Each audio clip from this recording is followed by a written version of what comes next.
My name's Lucas. I'm 24, living in a small apartment on the edge of Denver, Colorado, where the city hums just loud enough to remind you it's there, but not so loud it drowns out your thoughts. I work freelance as a coder, mostly building websites for small businesses, coffee shops, yoga studios, that kind of thing. It's not glamorous, but it pays the rent and lets me work from my couch in sweatpants. My life's been steady, predictable. Wake up code, maybe hit the trails for a run if I'm feeling ambitious. I'm not big on crowds or chaos, never have been. Maybe that's why I've always kept people at arm's length. I had a girlfriend once back in college. We lasted 6 months before she said I was too closed off. She wasn't wrong. I've got walls and I'm okay with them. My best friend Jake, though, he's the opposite. He's 24 too, a sales guy with a grin that could sell ice to a snowman. He's always dragging me into something bar crawls, pick up basketball road trips I don't have the energy for. Last week he called me up voice buzzing like he'd already had 3 energy drinks. Lucas, you gotta come with me to Aspen, ski trip. Couple days, my treat. I groaned. Skiing's not my thing. I'm more of a stay inside with a laptop guy than a hurtling down a mountain one. But Jake's relentless. Come on, man, my mom's coming too. She needs a break. It'll be fun, like a family vibe.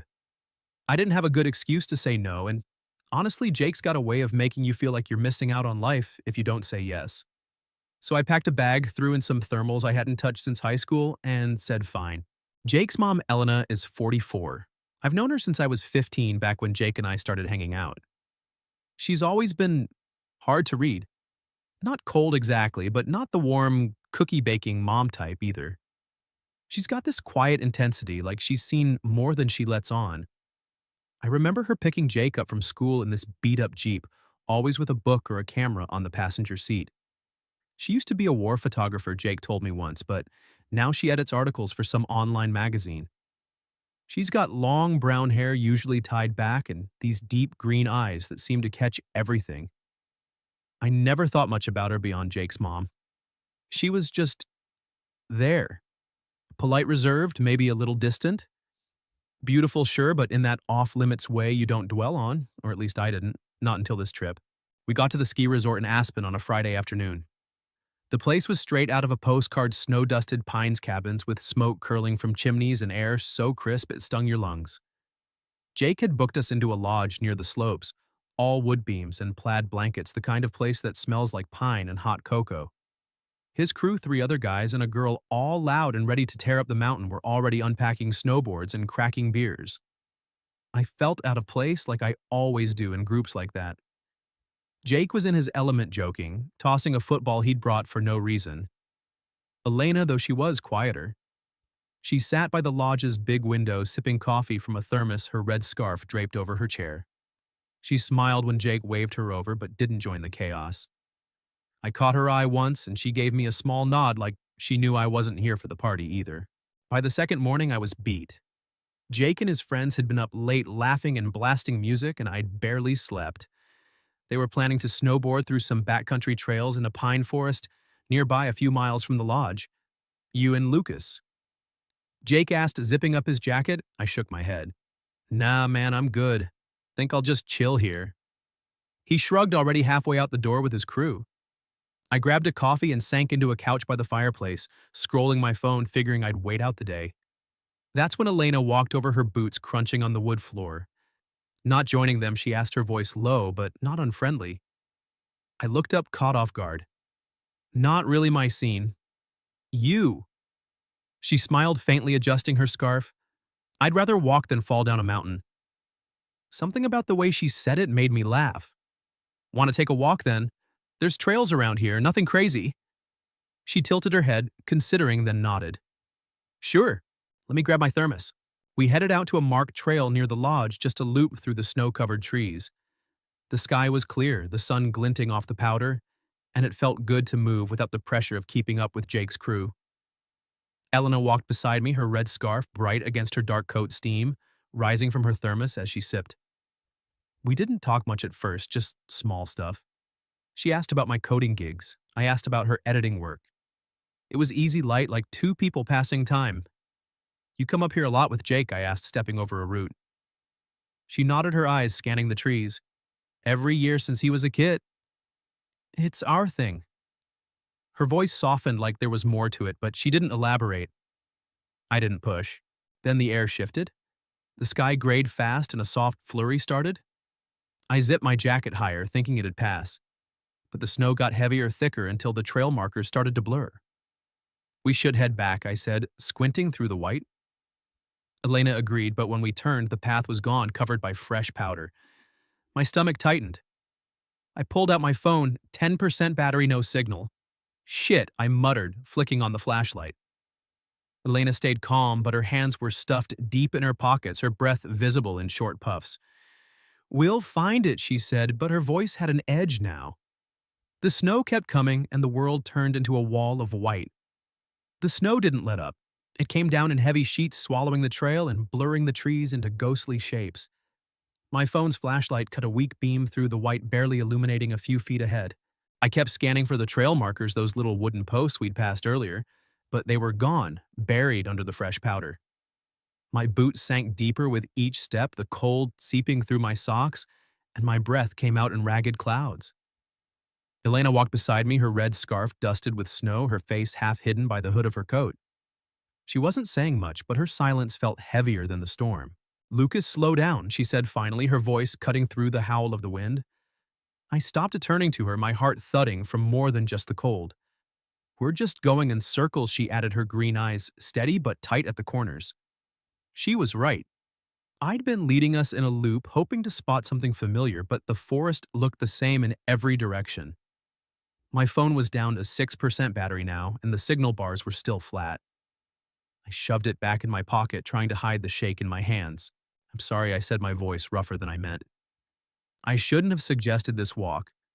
I expected her to snap back, maybe blame me for getting us lost, but she just shook her head, brushing snow off her sleeve. It's not your fault, Lucas. Storms like this come out of nowhere up here. Her tone was calm, but her lips were starting to look pale and her hands were buried deep in her pockets. She was colder than she was letting on. We kept moving, trudging through the snow, but every step felt heavier, like the mountain was pushing back. My legs burned and my lungs stung with each icy breath. I glanced at Elena, her scarf now a faint red smudge against the endless white.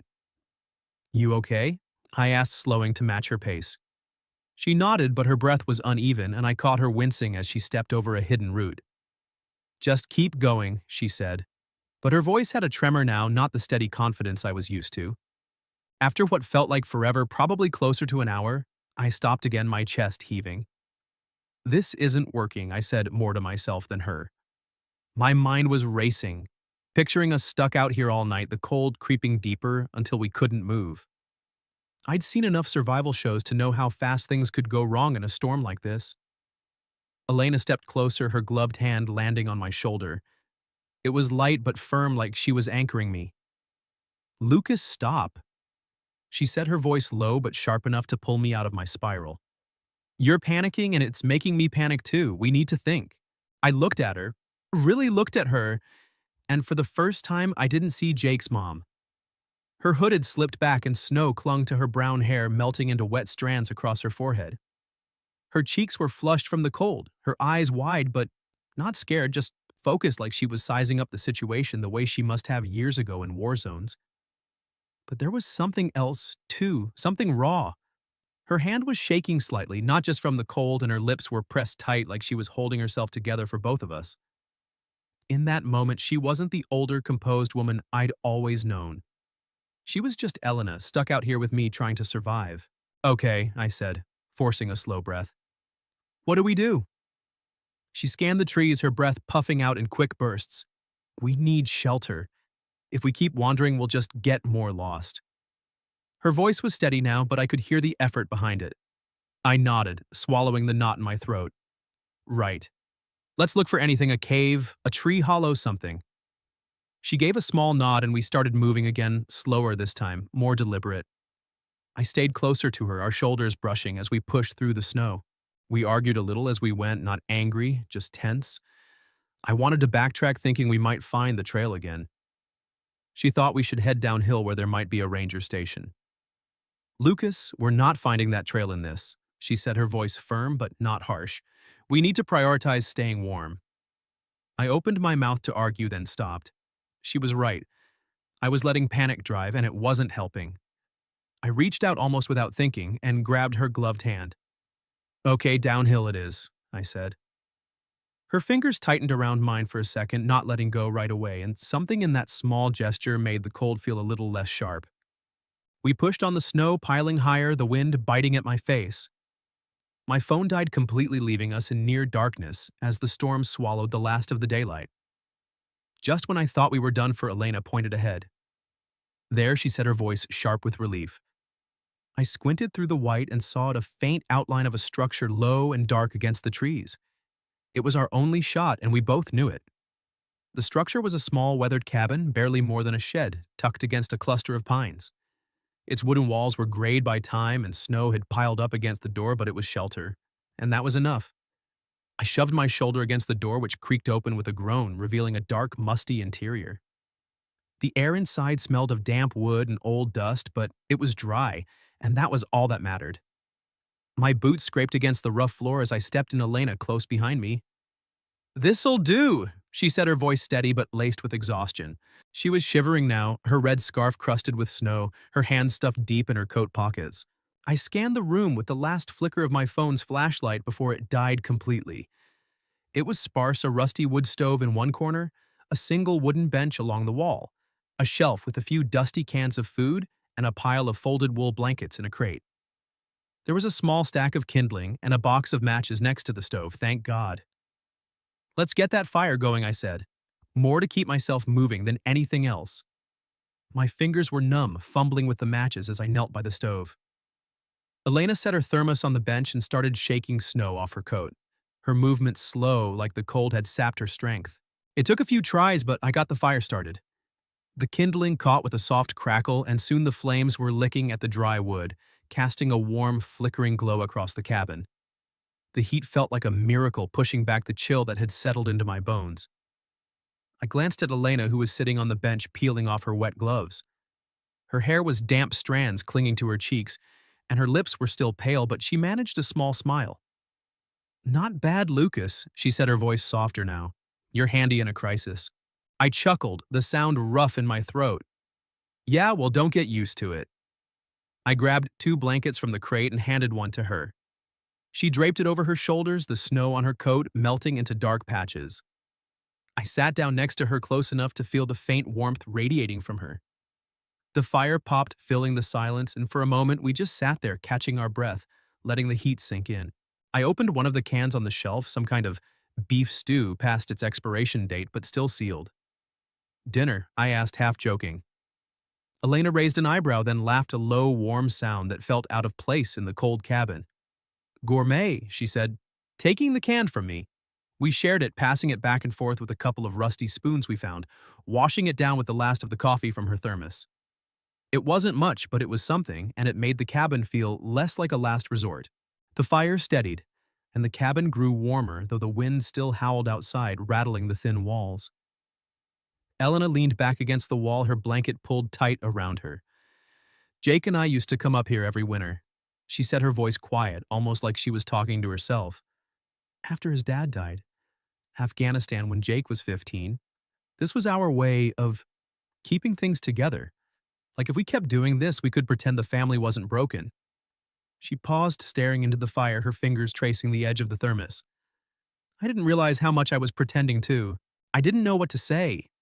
I'd never heard her talk like this, not with Jake or anyone. Her words hung in the air, heavy with something I couldn't quite name. I shifted closer, my knee brushing hers under the blanket. "I didn't know," I said, finally, "about his dad, or any of that." She looked at me, her green eyes catching the firelight, and for a second, I saw something raw, unguarded. "Most people don't," she said. "I don't talk about it. Easier to keep moving." I reached out, hesitating, then placed my hand over hers on the thermos. Her fingers were cold, trembling slightly, and I didn't pull away. "You don't have to keep moving right now," I said, my voice quieter than I meant. She didn't flinch or pull back. Instead, her fingers curled slightly under mine and she let out a slow breath. "Thanks, Lucas," she said, almost a whisper, "for being here." The firelight danced across her face, highlighting the lines of exhaustion, but also something softer, something alive. I pulled my jacket off. It was damp but still warm from my body and draped it over her shoulders over the blanket. She looked at me surprised, then gave a small nod, her lips curving into a faint smile. "You're gonna freeze," she said, but there was no real protest in her voice. I shrugged, trying to play it off. "I'll survive." But inside my chest was tight, not from the cold but from the way she looked at me like I wasn't just Jake's friend, like I was someone who mattered. We sat there, the fire crackling, the wind screaming outside, and the space between us felt smaller than it ever had. I didn't know what was happening, not exactly, but I knew it wasn't just about staying warm anymore. The fire in the cabin burned steady now, its warm glow pushing shadows across the rough wooden walls. The wind outside howled, rattling the old window panes, but inside the air felt still heavy with something unspoken. Elena sat close to me on the bench, our knees brushing under the shared blanket, my jacket still draped over her shoulders. The faint smell of burning wood mixed with the damp wool of the blankets and the lingering trace of her coffee. Her hand was still under mine, resting on the thermos, her fingers no longer trembling but warm from the fire. Neither of us had moved and the silence wasn't empty, it was full, like it was holding something we hadn't named yet. I looked at her, the firelight catching the curve of her cheek, the wet strands of her brown hair curling against her neck. She was staring into the flames, her green eyes distant but soft, like she was lost in a memory. "You okay?" I asked, my voice low, careful not to break whatever this was. She blinked, turning to me, and for a moment her guard was down completely. "I don't know," she said, her voice barely above a whisper. "I haven't stopped to think about that in a long time." She shifted slightly, her shoulder brushing mine, and the blanket slipped a little, exposing the damp collar of her coat. I reached out to pull it back up, my fingers grazing her neck, and she didn't flinch. Instead, she leaned into the touch just enough for me to notice. "When I was a photographer," she said, her voice slow, deliberate, "I saw things most people don't. Bombs, bodies, people who'd lost everything. I learned to keep moving, to keep shooting, because if I stopped, it'd swallow me whole. And when Jake's dad died, I kept moving for him, for us. But somewhere along the way, I think I forgot how to stop, how to just be." Her words hit me harder than I expected. I'd always seen her as strong, untouchable, the kind of person who had it all together. But now sitting here in this freezing cabin, she was just Elena, not Jake's mom, not the war photographer, not the woman who kept everything in check. She was someone who'd been carrying too much for too long. I tightened my grip on her hand, not sure if it was to comfort her or myself. "You don't have to keep it together now," I said, my voice rougher than I meant. "Not here. Not with me." She turned to face me fully, her eyes searching mine, and the air between us shifted like a door creaking open. "Lucas," she said, her voice softer now, almost fragile. "If this is the last night, if we're stuck here, if this is all we get, I don't want to pretend anymore. I don't want to be Jake's mom or the strong one or the one who's always fine. I just want to be me, a woman, someone who's still here, still alive." Her words hung there raw and unguarded, and my chest tightened. I could see it in her eyes, the weight of years she'd carried alone, the longing to be seen for something other than her roles. "I see you," I said, the words spilling out before I could stop them. "Not as Jake's mom, not as anything else, just you." Her breath caught, and for a moment neither of us moved. The fire crackled, the wind screamed outside, but the world felt like it had narrowed to just us, this cabin, this moment. I don't know who leaned in first. Maybe it was her, maybe it was me. But our faces were closer now, her breath warm against my cheek. Her eyes held mine steady but vulnerable, and then her lips brushed mine soft at first, hesitant like she was testing the edge of something dangerous. The kiss deepened, slow and deliberate, not rushed or desperate, but like we were both trying to say something words couldn't touch. Her hand slid up my arm, resting on my shoulder, and I pulled her closer, the blanket falling to the floor. It wasn't about heat or passion, it was about connection, about two people finding something real in the middle of a storm. Her lips were warm, tasting faintly of coffee, and for those few seconds the cold, the fear, the world outside didn't exist. It was just us tangled in the quiet truth of what we both needed. We pulled back, our foreheads resting together, our breaths mixing in the dim light. "Lucas," she whispered, her voice trembling but not with fear. "I haven't felt this alive in years." I didn't know what to say, so I just held her. my hand resting on the back of her neck, feeling the damp strands of her hair. Me neither, I said, finally, my voice barely audible. I realized then that I'd been just as lost as she was, not in the snow, but in my own life, coding away in my apartment, keeping everyone at a distance. But here with her, I wasn't hiding anymore. We didn't say much after that. The fire kept burning, casting long shadows, and we sat there closer than before, her head resting against my shoulder. The storm outside didn't feel so heavy anymore, not with her next to me. For the first time in a long time, I didn't feel alone. The fire in the cabin had settled into a steady glow, its warmth spreading through the small space, though the wind still howled outside, rattling the old walls. Elena and I sat close, wrapped in the wool blankets, our shoulders pressed together, her head resting lightly against mine.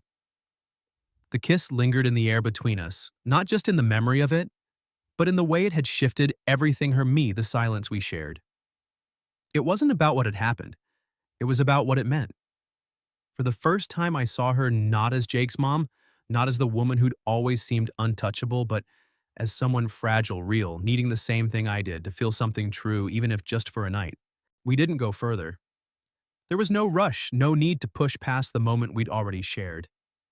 Instead, we stayed there tangled in the blankets, her body curled against mine for warmth. I could feel the rise and fall of her breath steady now, and the faint tremor in her hands had stopped.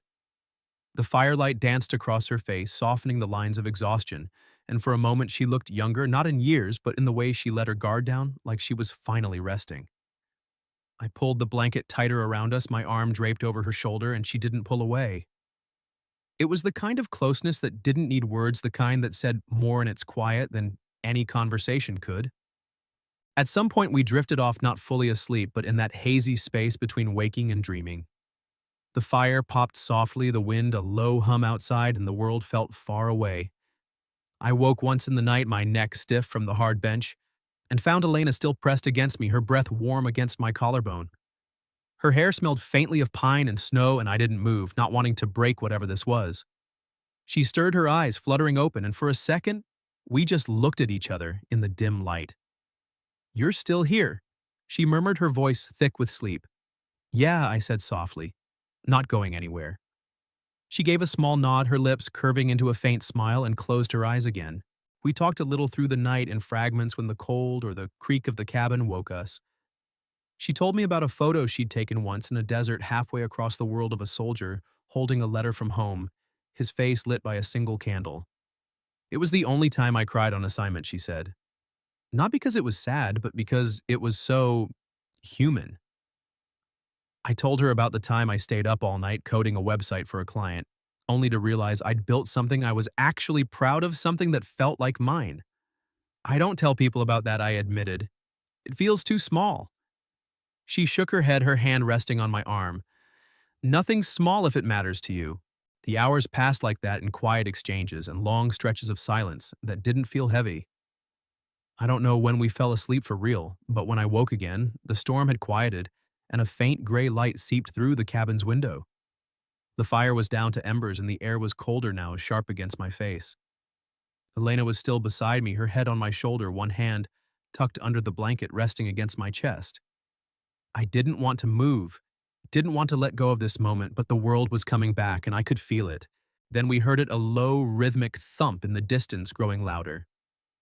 A helicopter. My heart jumped, relief mixing with something else, something like regret. Elena stirred, lifting her head, her eyes blinking against the dawn. "They found us," she said, her voice soft but steady. She sat up slowly, pulling the blanket around her, and for a moment neither of us spoke. The thumping grew louder, and I could hear faint shouts now, voices calling through the snow. I stood, my legs stiff, and helped her up. Her hand lingered in mine, warm and firm, and she squeezed it once hard before letting go. "Thank you, Lucas," she said, her eyes meeting mine, steady but unreadable. "For last night." I didn't know what to say. The weight of what had happened, what we'd shared, was still settling in my chest. "You don't have to thank me," I said finally. "I'm glad it was us."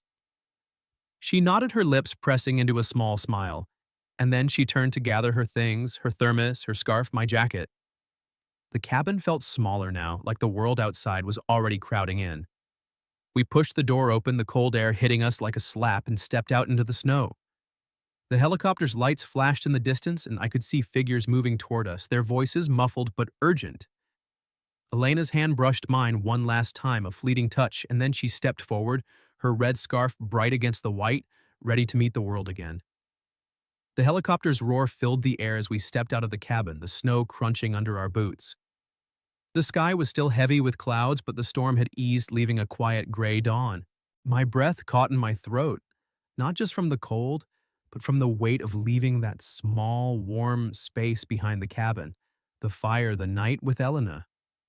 She stood beside me, her red scarf stark against her dark coat, her face composed but distant, like she was already pulling herself back into the role of Jake's mom. I wanted to say something, anything to hold on to what we'd shared, but the words stuck in my chest as the rescue team's lights cut through the haze. A ranger in a bright orange jacket waved us over, shouting something I couldn't make out over the chopper's thrum. Elena moved first, her steps steady despite the deep snow, and I followed, my legs heavy from the cold and lack of sleep. As we got closer, I saw Jake among the group, his face pale and frantic. He broke into a run, stumbling through the snow, and threw his arms around Elena, nearly knocking her over. "Mom, thank God," he choked out, his voice cracking, like he was 15 again. He turned to me, grabbing my shoulder, his eyes wet.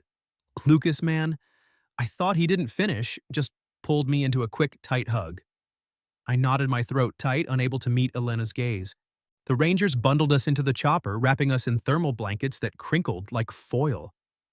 Elena sat across from me, her hands folded in her lap, her scarf tucked neatly under her chin.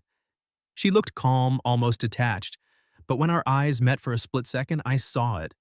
A flicker of something unspoken. Something only we knew. She squeezed my hand once so quick it could have been a reflex, then let go, turning to Jake as he bombarded her with questions. "We're fine," she said, her voice steady, the same voice she'd used to calm me in the storm. "Just got lost. Lucas kept us together." Jake clapped my back, grinning through his relief. "You're a damn hero, man." I forced a smile, but my chest ached. Hero wasn't the word for what I felt. Back at the lodge, it was chaos. Paramedics checking us over, Jake's friends crowding around the lodge staff, offering hot coffee and blankets. I went through the motions, answering questions about the storm, the cabin, the fire. But my mind was still back there in that quiet space where it was just me and Elena. She was across the room talking to a ranger, her posture straight, her smile polite. She was Jake's mom again, the woman who kept everything in check. I wanted to catch her eye to see if she felt the same pull I did, but she didn't look my way. We left Aspen the next day, the group quieter than when we'd arrived. Jake drove blasting his usual playlist, but I barely heard it, staring out the window at the snow-covered peaks fading into the distance. Elena sat in the front, her thermos in her lap, answering Jake's chatter with short, warm responses. I tried to act normal, joking with Jake, but every time I glanced at her in the rearview mirror, my stomach twisted. That night in the cabin wasn't just a moment, it had changed something in me, and I couldn't shake the feeling it had changed her too. Back in Denver, life snapped back to its old rhythm, but it didn't fit right anymore. I went back to coding, running my quiet apartment, but it all felt hollow. I texted Elena a few days later, just a simple, "You okay?" No reply. I tried again a week later, asking if she wanted to grab coffee, maybe talk. Nothing. I told myself she was busy, that she needed space, but the silence stung. I started second-guessing everything, the kiss, the way she'd leaned into me, the words she'd said about wanting to be seen. Maybe I'd read it all wrong. A month later, I worked up the nerve to stop by Jake's house. He'd invited me over to watch a game, and I figured I'd see her, maybe get some kind of answer. When I got there, Jake was in the living room, sprawled on the couch with a beer. "Mom's out," he said, not looking up from the TV. I nodded, trying to hide my disappointment, and sank into the couch. Then I saw it on the wall, a new photo framed, of a snowy forest, pines heavy with powder, and a red scarf hanging on a bare branch, stark against the white. It hit me like a punch. That was our forest, our night captured in a way only she could. I stared at it, my chest tight, until Jake's voice snapped me out of it. "Yo, Lucas, you good? You're staring at that picture like it's gonna talk?" I forced a laugh. "Just didn't know your mom was into photography like that." He shrugged. "Yeah, she's always been weirdly good at it. I stayed for the game, but my mind wasn't there." All I could think about was that scarf that moment and the way Elena had looked at me in the firelight. As I left, Jake called after me. Hey, you sure you're okay? You've been weird since the trip.